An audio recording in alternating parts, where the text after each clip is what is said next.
Subscribe now and press the bell icon. Never miss an update.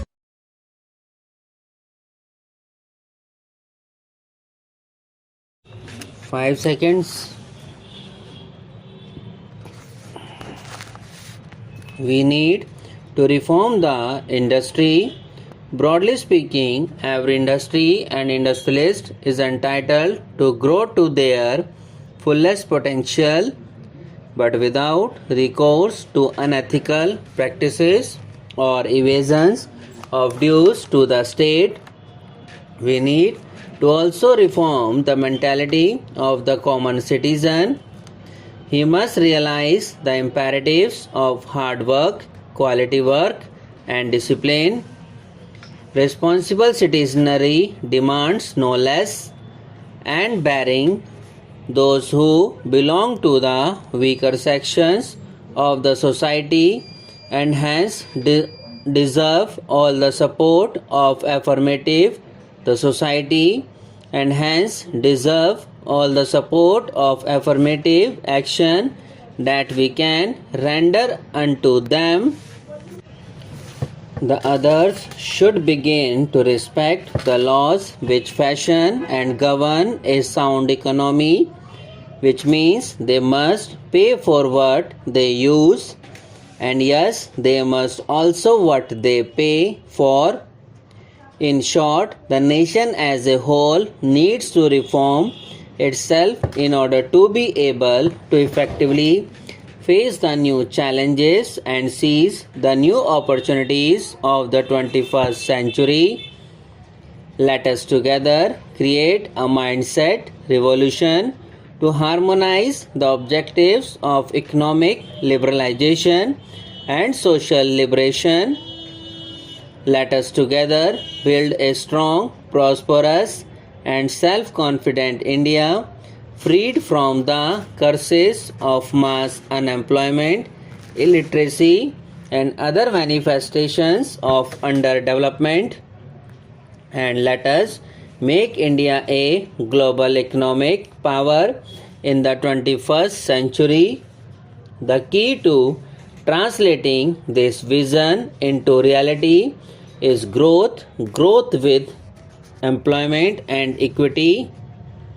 In our national agenda, we have pledged to bring sustainable GDP growth into 7 to 8% bracket from the present level of 5%. Many people doubt if it is an achievable target. I would say that this is a moderate target given both India's capacity and necessity. Even at this rate of 7 to 8%, India has to wait for well over half a century to catch up with the developed world. Can we afford to be slower than this? We must grow faster. We can grow faster. We simply have no other alternative. In the sphere of the economy, I should tell you plainly that I have inherited a weak and deficit-ridden economy, but I am not complaining. My job is not to harp on the past, but to look to the future, not to complain, but to lead. Shri Kumar has rightly talked about the need to rebuild confidence and morale of industry. He has especially highlighted the issue of bringing back decision making to the fore. I would like to utilize this occasion to tell you and the nation what my government will do in the next 3 months. All of us are legitimately concerned about the prolonged downturn in the economy. Industry especially is looking to the government to take necessary steps to kick-start the economy. This is no doubt dictated by the objective of faster economic growth, but it is also necessitated by my own government stated goal of creating at least 10 million new jobs each year in the economy. We shall soon announce a series of schemes to mobilize investable funds from idle resources existing in the country but unavailable to the exchequer. In consultation with trade and industry, we will take all necessary steps to reduce the currently untenable level of NPA as of banks and financial institutions. We will also devise machinery for resolving disputes between the revenue departments and trade and industry to speedily obtain for the government what is legitimately the state's.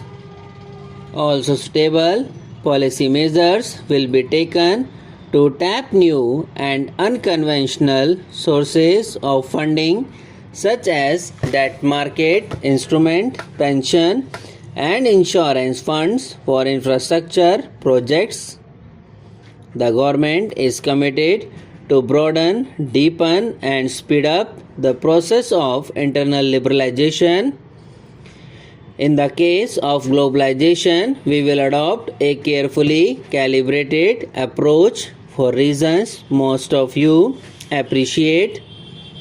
The government will play the role less and less of an active player in the economy and more of a legislator, facilitator and regulator. Where necessary, it will be the protector of India's commerce and industry.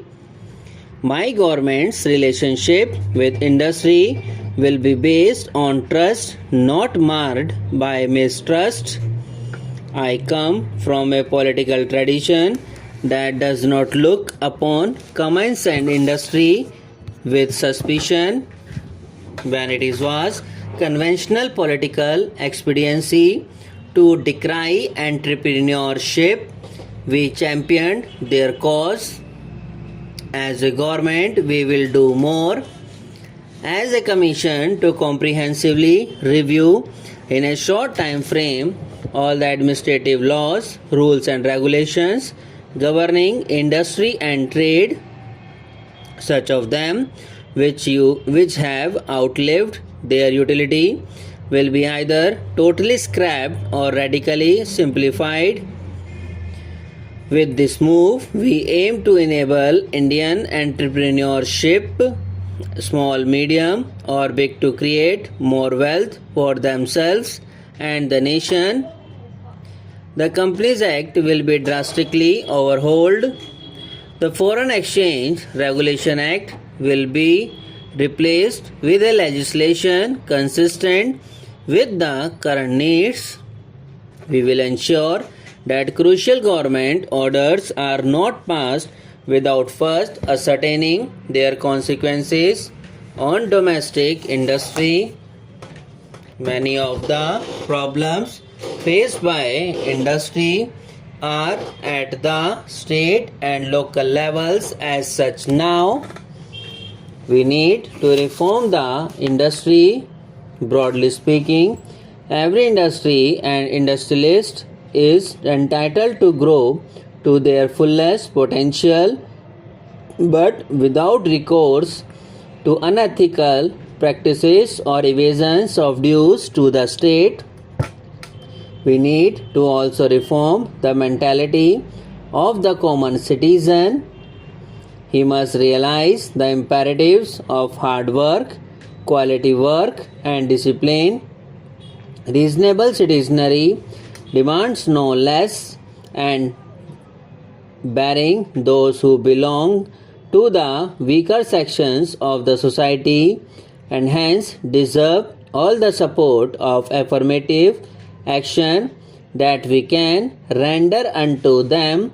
The others should begin to respect the laws which fashion and govern a sound economy, which means they must pay for what they use, and yes, they must also get what they pay for. In short, The nation as a whole needs to reform itself in order to be effectively face the new challenges and seize the new opportunities of the 21st century. Subscribe now and press the bell icon. Never miss an update.